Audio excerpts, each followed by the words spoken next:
Jó era um rei edomita. Na primeira tradução grega da Bíblia hebraica, chamada Septuaginta, no final do livro de Jó há um parágrafo adicional que identifica Jó com Jobabe citado em Gênesis 36, 33 a 35, o segundo rei de Edom.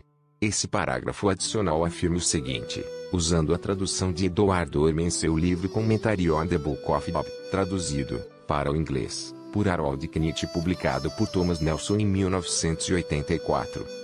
Depreende-se do livro siríaco, versão aramaica de Jó, que Jó, viveu na terra de Uz, nos confins de Idumaé, Edom, e da Arábia.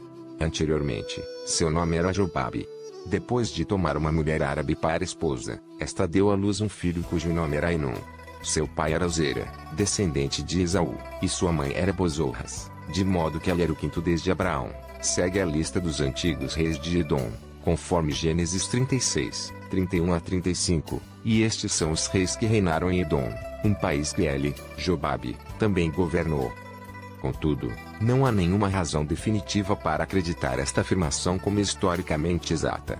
Pode ser mera especulação, poder-se-ia muito bem, alternativamente, identificar Jó como Jobabe citado em Gênesis 10 e 29, descendente de Noé, ou com nenhum destes. Ainda assim, essa explicação em algum remanescente da Septuaginta pode ter algo a ver, pois ela era claramente parte da tradição israelita. Teremos que esperar estarmos no céu para saber se ela é verdade ou não. Mas, apenas por diversão, e porque o exercício pode ser útil ao nosso entendimento das Escrituras, vamos ver quais poderiam ter sido as razões para os israelitas antigos identificarem Jó como um dos reis de Edom. Supondo que esses israelitas não tivessem mais nada para consultar além da mesma Bíblia que temos hoje, vamos ver se podemos descobrir o raciocínio dos israelitas antigos, e se ele faz sentido. Primeiro, consideraremos a questão se Jó era ou não edomita. Segundo, se ele era ou não um rei. E terceiro, se ele poderia ser o mesmo Jobabe de Gênesis 36. Jó, o edomita. A origem edomita no livro de Jó emerge quase certamente do contexto geográfico na narrativa da sua vida. Ele viveu no leste de Israel, e Edom estava ao leste e um pouco ao sul de Israel, no canto noroeste da Arábia. Jó viveu na terra de Uz, que era parte da nação de Edom conforme Lamentações 4 e 21. Uz era um dos filhos de Disã, que foi um dos chefes originais de Seir, a terra que Esaú conquistou e com cuja nação fundiu seu clã. Gênesis 36, 28 a 30. Assim, podemos estar bastante seguros de que Jó era um edomita. Bastante seguros, mas não absolutamente seguros, por duas razões. Primeiro, enquanto a terra de Uz era parte de Edom nos dias de Jeremias, talvez não o teria sido nos dias de Jó, pois esses dois períodos estão, no mínimo, alguns séculos à parte, e segundo, porque existem duas outras referências a Uz na Bíblia. Em Gênesis 10 e 23 é onde primeiro lemos sobre Uz, nome de um filho de Arã. Arã era filho de Sem e irmão de Arfaxade, este um antepassado dos hebreus. Gênesis 10 e 11, Arfaxade foi avô de Eber, nome que teria originado a palavra hebreu, A mulher de Isaque, Rebeca, era da terra de Arã, e as esposas de seu filho Jacó eram filhas do irmão de Rebeca, Labã, o arameu. Estes viveram ao leste de Canaã, pelo que esse primeiro Uz, e a terra que habitou, deve ser localizado nessa área. Em seu livro, Dorme fornece argumentos para tal conclusão, nas páginas 23 a 24.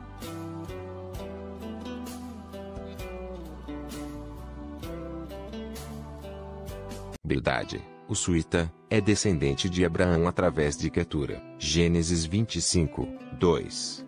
Abraão enviou os filhos de Quetura para o leste. 25, 6. E o livro de Dorme mostra que eles se estabeleceram na região ocupada mais tarde por Edom. P. 27.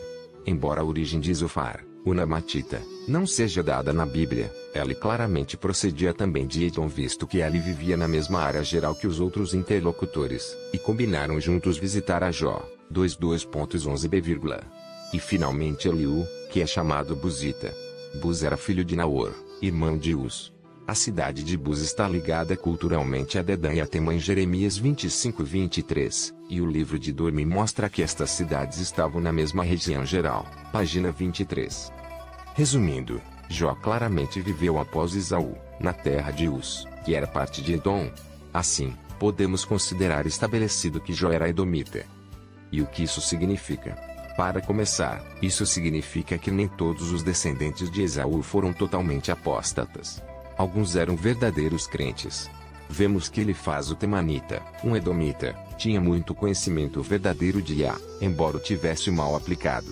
Também Caleb, o quenizita, membro do povo misto que foi adotado pela tribo de Judá, e que junto com Josué foram os únicos fiéis entre os espiões que Moisés enviou para investigar Canaã, era provavelmente edomita. Gênesis 36:11. Haviam quenizitas antes de Edom, mas, como no caso dos vários Uzes, podemos postular que os edomitas se fundiram com esses quenizitas anteriores. Gênesis 15:19.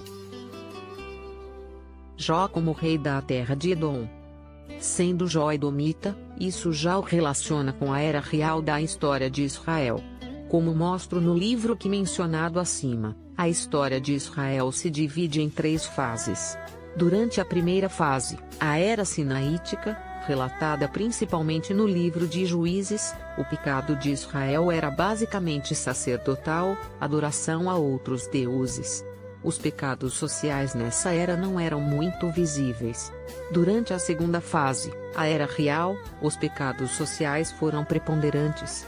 Foi um tempo de conflito entre irmãos, começando na casa de Davi e ganhando proporções até o ponto de divisão do próprio reino.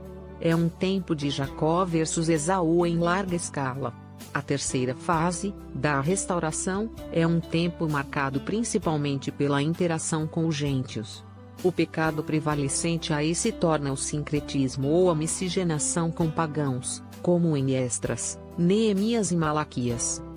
Jó é claramente um tipo de rei, ele é o líder de sua comunidade. Ele é pedra angular, o foco principal, dessa liderança, enquanto ele faz, Bildade e Zofar são como seus 3 homens poderosos, ou seu segundo escalão, nos cantos remotos do seu reino. É devido ao fato de Jó ser um tal tipo de rei, que os homens mais próximos dele em poder, a pretexto de amizade e solidariedade, Jó 2:11, chegaram para tentar forçá-lo a abdicar, no diálogo narrado poeticamente entre eles. Sinal disto está nos 6 amigos se referirem indiretamente a Jó, de forma acusatória 9 vezes, como poderoso entre Jó 5:15 e Jó 36:5. A palavra hebraica para comandante do exército é a mesma para canto, ou esquina, transliterado sar.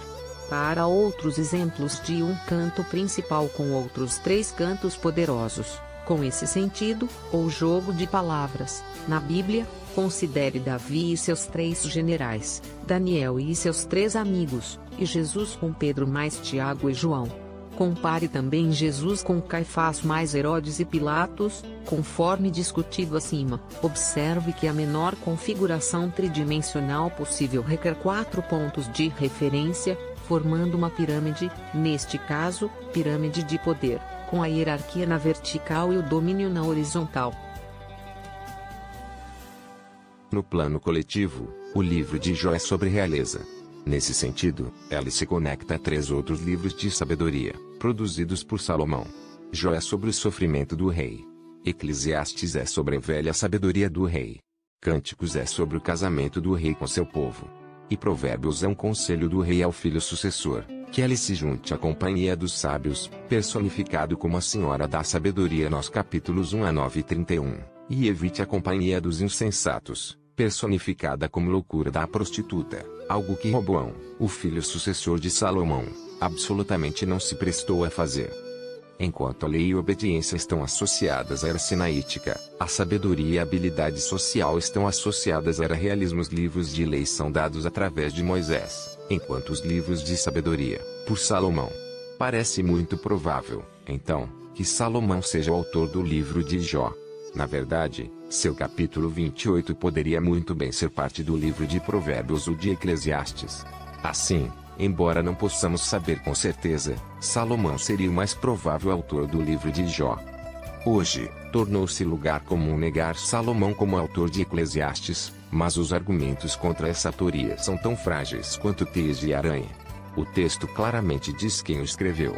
Também é claro que, tendo Salomão escrito a primeira parte de Provérbios, foi-lhe adicionado mais tarde, nos dias de Ezequias, mas este não é o lugar para uma discussão completa dos 4 livros de Salomão. Resumindo, vimos que, para todos os efeitos, Jó era uma espécie de rei para sua sociedade, e que, sendo edomita, isso associa sua história aos temas bíblicos da realeza e de conflitos entre irmãos. Assim, os antigos judeus estavam em boas condições para dizer que Jó era um rei edomita. Mas seria ele o Jobabe de Gênesis 36:33? Jó era Jobabe. Para começar, Gênesis 36:33 nos diz que o segundo nomeado rei de Edom foi Jobabe, filho de Zerá, de Bosra. Há 2 diferenças entre o nome desse homem e o de Jó. Sem as marcas de vogais, que não fazem parte do texto original, em hebraico da época elas são escritas, respectivamente, com letras transliteradas e o Jobab e o Jó. O nome de Jó começa com a letra Alef e apóstrofo, ausente no nome do rei edomita Jobabe, que tem uma letra Bet, V, a mais no final. Há um segundo problema: o nome Jó claramente significa perseguido, enquanto o significado de Jobabe é desconhecido. Entretanto, esses problemas podem não ser tão grandes quanto parecem. Em primeiro lugar, temos o testemunho das pessoas familiarizadas com as línguas hebraica e semítica antigas, que poderiam facilmente pensar que essas 2 escritas são variantes do mesmo nome. Em segundo lugar, o Aleph que começa a grafia hebraica do nome Jó é às vezes escrito nessa posição simplesmente para fazer a primeira vogal soar mais forte, e, portanto, nem sempre uma componente necessária para grafar a palavra, quando ocorre no início. O nome do rei edomita Jobabe no idioma hebraico é pronunciado Yovav, enquanto o nome de Jó é pronunciado Eiol, ambas palavras bissilábicas. Além disso, verter o nome Yovav para perseguido Eiol é fácil de se explicar em um livro ético, e se encaixa no propósito do autor do livro de Jó, o primeiro livro ético na Bíblia cristã. Mesmo assim, se tudo o que podemos fazer é comparar os nomes, não haverá provas suficientes para afirmar qualquer hipótese. Contudo, considerando que Jó era um líder edomita, e que os nomes Jó e Jobabe são semelhantes, no hebraico original, é fácil entender por que os judeus antigos fizeram essa associação. Prosseguindo, talvez possamos extrair das escrituras um pouco mais de informação que nos ajude a situar Jó no seu tempo e, assim, fortalecer, mesmo que apenas um pouquinho, a hipótese de que Jó e Jobabe são a mesma pessoa, caso a época de ambos coincidam. Gênesis 36, 31-39 nos fornece uma lista de 7 reis que governaram Edom, seguida de um 8º rei. 1. Bela ben Beor de Dinabá. 2. Jobabe ben Zera de Bosra. 3. Uzão de Temã. 4. Hadad ben Bedad de Avit. 5. Samela de Masrecá. 6. Saúl de Reobote. 7. Baal-Anã ben Ashur. 8. Adar, de Paú.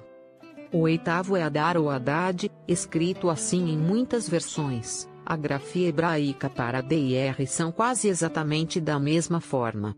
Este é quase certamente o Hadad que fugiu para o Egito como criança quando Davi conquistou Edom, e quem depois libertou Edom de Salomão, conforme 1 Reis 11:14-22.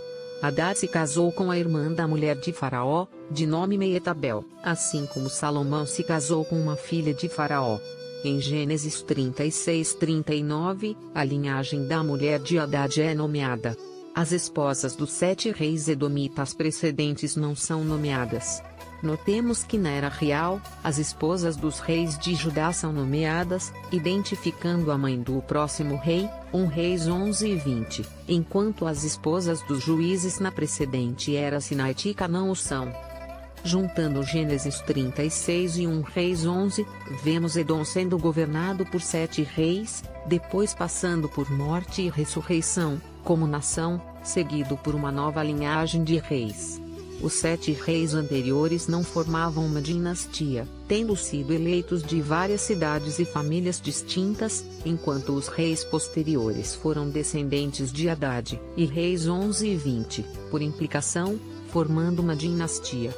Paralelamente em Israel, havia 7 juízes eleitos, conforme o livro de Juízes: Otniel, Elde, Débora, Gideão, Abimeleque, Jefté e Sansão, seguido de uma morte da nação, quando o tabernáculo foi desmontado nos dias de Samuel, e de uma ressurreição, com Davi, que resgatou a Arca da Aliança e iniciou uma dinastia, cujo filho sucessor reeditou o tabernáculo como templo. Mas esses 7 juízes de Israel não são chamados reis, enquanto os seus contemporâneos em Edom são chamados reis, de acordo com a regra hermenêutica, de que os ímpios recebem primeiro a sua herança, e depois a perdem, enquanto os justos a obtêm por último, e a conservam. Gênesis 36:31.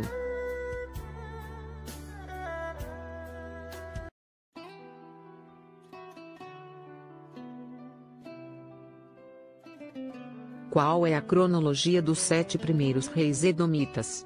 Não podemos saber com certeza, mas existem pistas que nos permitem esboçar a mais provável. Seguindo o padrão morreu X, e Y reinou em seu lugar, vírgula. Começando pelo final, o último rei antes de Haddad foi Baal-Hanã. Podemos presumir que ele foi o rei derrotado por Davi. Seu predecessor tinha o nome Saul, grafado Shaul em muitas bíblias. Vamos supor que o edomita Saul tenha sido contemporâneo do ímpio Saul que governou Israel. O 5º rei de Edom seria Samela, e o 4º, Hadad ben-Bedad. Este Hadad foi o que feriu Midian no campo de Moab. Gênesis 36:35. Do outro lado, em Juízes, lemos que Gideão libertou Israel de Midian. Juízes 6-8. Parece bem provável que esses eventos estejam ligados de alguma forma, pois é típico dos edomitas caírem sobre uma nação recém-derrotada para despojá-la. Os edomeus amalequitas estavam a caminho de atacar os reis pastores no Egito quando cruzaram com o povo israelita que havia escapado do Egito. Êxodo 17, e encontramos o mesmo padrão em Obadias 10-14 e no Salmo 137.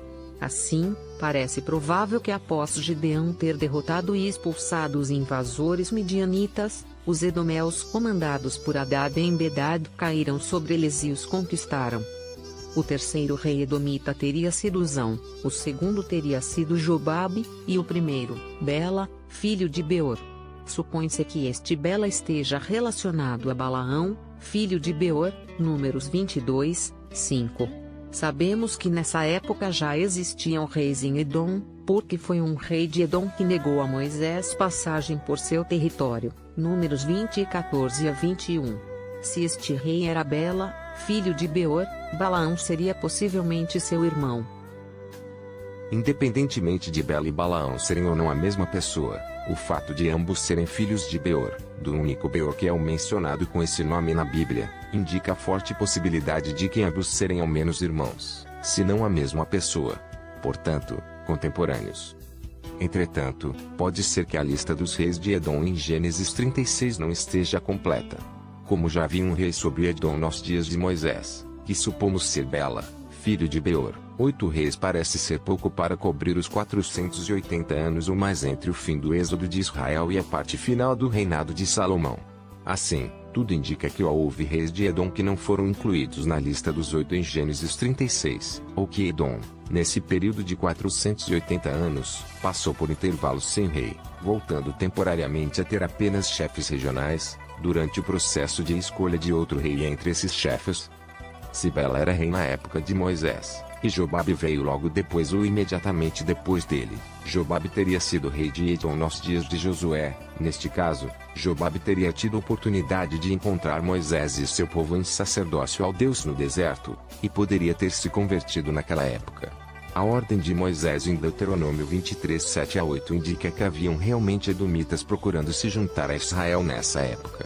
Se esse Jobabe for o mesmo Jó, então tal encontro explicaria duas coisas. Primeiro, explicaria como Jobab e outros em sua região vieram a conhecer a religião do Iá de Israel. E segundo, explicaria como os israelitas vieram a conhecer a história de Jó.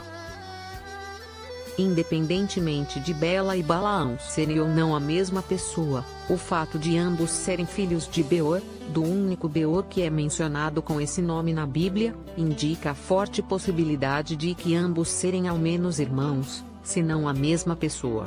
Portanto, contemporâneos. Entretanto, pode ser que a lista dos reis de Edom em Gênesis 36 não esteja completa. Como já havia um rei sobre Edom nos dias de Moisés, que supomos ser Bela, filho de Beor, 8 reis parece ser pouco para cobrir os 480 anos ou mais entre o fim do êxodo de Israel e a parte final do reinado de Salomão. Assim, tudo indica que houve reis de Edom que não foram incluídos na lista dos 8 em Gênesis 36, ou que Edom, nesse período de 480 anos, passou por intervalos sem rei, voltando temporariamente a ter apenas chefes regionais, durante o processo de escolha de outro rei entre esses chefes. Se Bela era rei na época de Moisés, e Jobab veio logo depois ou imediatamente depois dele, Jobab teria sido rei de Edom nos dias de Josué. Neste caso, Jobab teria tido oportunidade de encontrar Moisés e seu povo em sacerdócio ao Pai e a deserto, e poderia ter se convertido naquela época. A ordem de Moisés em Deuteronômio 23, 7-8 indica que haviam realmente edomitas procurando se juntar a Israel nessa época. Se esse Jobab for o mesmo Jó, então tal encontro explicaria duas coisas. Primeiro, explicaria como Jobab e outros em sua região vieram a conhecer a religião do Iá de Israel. E segundo, explicaria como os israelitas vieram a conhecer a história de Jó. Podemos explorar essa hipótese um passo além. Jobab era filho de Zerá, e o único Zerá, cujo pai é mencionado em Gênesis 36, é filho de Reuel, filho de Esaú, 36:13, outra referência a Zerá, citado em Gênesis 36:33 como pai do rei Jobab, não tem ali origem mencionada, apenas procedência, era da cidade de Bosra. O primeiro, Zerá, pode ou não ter sido o pai de Jobab. Esaú casou-se com a mãe de Reuel, filha de Ismael, uma geração depois de haver se casado com suas duas primeiras esposas, cananitas. Gênesis 26:34, 28, 8-9. Se esse Reuel nasceu muitos anos depois, poderia ter nascido na época em que Israel ia para o Egito, ou pouco antes. Lembrando que Joquebede, mãe de Moisés, nasceu da descendência de Levi gerada no Egito. Números 26:59.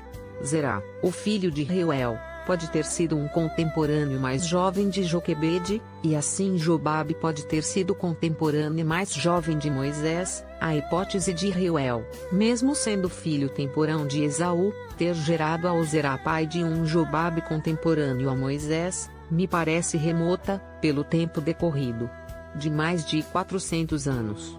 Considero mais provável que o Zerá em 36:13, referido como filho de Reuel, e o Zerá em 36:33, referido como morador de Bosra, não sejam o mesmo, o que poderia ser decidido por alguma referência ao início da ocupação de Bosra por edomeus, não encontrada.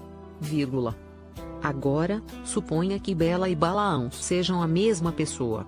Moisés matou esta pessoa exatamente no final da passagem pelo deserto, Números 31:8, e essa menção a Balaão, filho de Beor, no mesmo contexto que menciona 5 reis de Midian, aumenta a possibilidade de Balaão ser Bela, rei de Edom. Nesse ponto, então, Jobab, filho de Zerá, teria se tornado rei de Edom. Naturalmente, deve-se ter em mente que, esta cronologia hipotética pode não estar correta. B. Mesmo estando correta, Jobab poderia não ter sucedido Bela imediatamente. C. Jobab pode não ser Jó. E. D. As experiências de Jó poderiam ter se tornado conhecidas dos israelitas a qualquer momento durante o período dos juízes. Prova difícil e rápida da minha reconstrução sugerida não está disponível. Mas o que este ensaio conseguiu foi o seguinte: sustentar porque os antigos judeus tinham razão ao supor que Jó era um rei edomita, e porque eles poderiam ter tido razão em relacioná-lo a Jobabe, filho de Zerá, de Bosra. Nota 1. Gênesis enfatiza que, uma versão caída da cultura chega à história antes que a verdadeira cultura surja. Vemos isso claramente em Gênesis 4, onde temos a primeira cidade, o primeiro músico, o primeiro agricultor, o primeiro metalúrgico e o primeiro poeta, todos na linhagem de Caim. E mais tarde, enquanto Abrão, pai de uma multidão, tem apenas 2 filhos, antes de seu casamento com Quetura, seu irmão Naor tem uma prole completa de 12. Da mesma forma, enquanto Isaque tem apenas 2 filhos, Ismael tem 12. Jacó chega finalmente aos 12 filhos, mas seu irmão Esaú funda um reino que tem uma série de reis muito antes de Jacó, embora Jacó seja prometido, uma descendência de reis, em Gênesis 35:11. Enoque e Babilônia são as primeiras cidades, mas Jerusalém é a última. Jubal é o primeiro músico, mas Davi o último. Os ímpios chegam primeiro e fazem a maior parte do trabalho, deixando uma herança para os justos. Por não se preocuparem com a moralidade, os ímpios se dão a liberdade de empregar trabalho escravo e assim constroem suas culturas mais cedo, enquanto a cultura dos justos leva mais tempo para ser construída.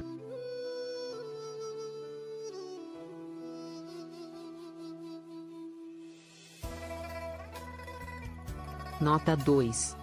Na Bíblia, o comer tem também um significado metafórico. Comer é incorporação. Em Apocalipse 13:16, a igreja, de Laodiceia, é retratada como estando na boca de Jesus, como se ela estesse para comê-la, incorporando-a. Quando Deus come os sacrifícios em Levítico, ela está comendo, incorporando, o povo em si mesmo, como seu rei. Quando os cristãos se cumprimentam com um beijo santo, eles estão simbolicamente comendo, incorporando, uns aos outros, compartilhando suas vidas.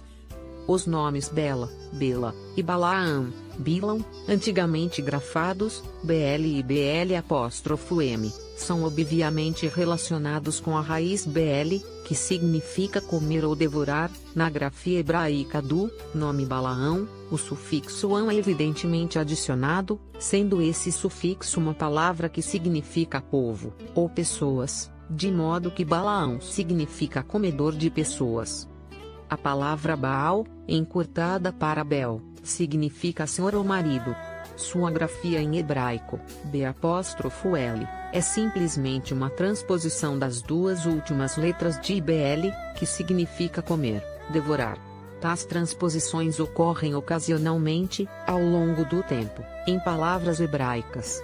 Além disso, na forma abreviada Bel, cai a consoante média, BL, fundindo ambas numa polissemia.